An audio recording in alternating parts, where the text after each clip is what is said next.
I'm Louis Theroux, and these are my most memorable moments.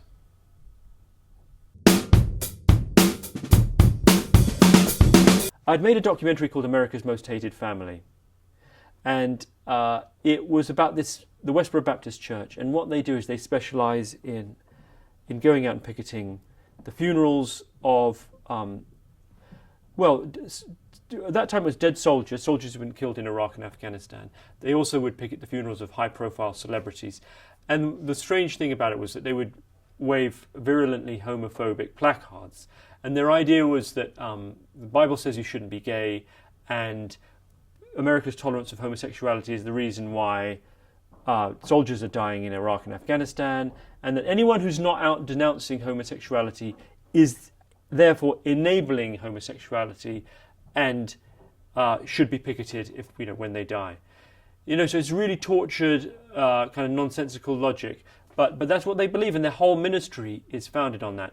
But the moment I've chosen is towards the end of the second one, where you can see I've become exasperated, like having exercised a lot of forbearance and patience as I see it. I kind of reach a point where I sort of turn my guns on them, which is not something I normally do. And I think it makes the reason I chose it is it's a different flavour from what I would normally do. And you can just see my dander is up. And I sort of figuratively, grab them by the shoulders and say, what is up with this? And actually explain why I think there's not just sort of weirdness and hurtfulness and intolerance involved in what they do, but actually a deep hypocrisy.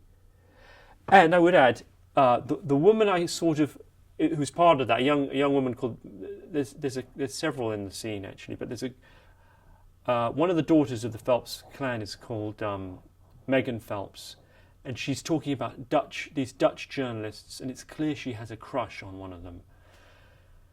And that's sort of what I have a go at her about. Like this idea that you have a crush on a Dutch journalist, but you're saying he's going to go to hell, and none of this really makes any sense.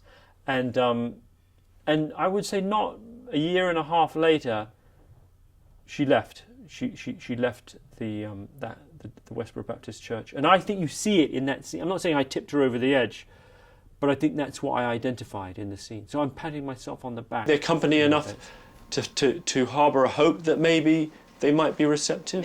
Meg did not make any accommodations for the flesh. Yep. Well, you like the Gestapo now? You like interject. Your role is interject the doctrinal hard line at key moments when people are showing vulnerability.